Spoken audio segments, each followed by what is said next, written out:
ଏଠାରେ ଉପସ୍ଥିତ ସମସ୍ତଙ୍କୁ ମୋର ଭକ୍ତିପୂର୍ଣ୍ଣ ପ୍ରଣିପାତ। ମୁଁ Bibhupranab Sahu Saint Xavier international school ଶ୍ରେଣୀ 10ର ଛାତ୍ର ଅଟେ। ଆଜି ମୁଁ ମୋ ନିଜ ଲିଖିତ ଏକ କବିତା ପାଠ କରିବାକୁ ଯାଉଛି। କବିତାର ଶୀର୍ଷକ ଉତ୍ତମ ଛାତ୍ରର ଗୁଣ। ଛାତ୍ର ଜୀବନ ନୁହେଁ କେବଳ ଉଚ୍ଚ ଶିକ୍ଷିତ ହୋଇଯିବା, ସୁସଂସ୍କାର ଶିଖିଲେ ଯାଇ ଆମେ ଉତ୍ତମ ଛାତ୍ର ବୋଲାଇବା।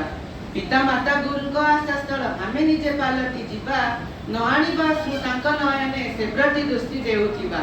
ନିଜର ପଥ ନିର୍ଣ୍ଣୟ ପୂର୍ବରୁ ସତ ଚିନ୍ତା ଆମେ କରିବା, ଗୁରୁଜନଙ୍କ ବିନା ପରାମର୍ଶେ କେଉଁ କାମେ ହାତ ନ ଦେବା। ଈଶ୍ୱର ମାର୍ଗରେ ଆମେ ସଦା ନିଜକୁ ପ୍ରେରିତ କରିବା, ସଂସାରର ଏ କଳୁଷ ପଙ୍କରେ କେବେ କଳୁଷିତ ନ ହେବା। ଆଳସ୍ୟ ରୂପକ ପାପରେ ଆମେ କେବେ କବଳିତ ନ ହେବା, ସମୟାନୁବର୍ତ୍ତିତା ଆପଣାଇ କର୍ମ ପଥେ ଆଗେଇ ଯିବା। ଉଚ୍ଚ ଶିକ୍ଷା ଆଗେ ପିତା ମାତାଙ୍କୁ କେବେ ତୁଚ୍ଛ ନ ମଣିବା, ତୁମଣିଷ ଆମେ ଯାର ଆସିଛେ ତାଙ୍କୁ ସଦା ପୂଜ୍ୟ ମାନିବା। ଉଚ୍ଚ ଶିକ୍ଷା ଭିକ୍ଷା କୁସଂସ୍କାର ଆଗେ ଏହା ସର୍ବେ ମନେ ରଖିବା, ଉତ୍ତମ ଛାତ୍ରର ଗୁଣ ଆପଣାଇ ଆଦର୍ଶ ଜୀବନ ଗଢ଼ିବା। ଧନ୍ୟବାଦ।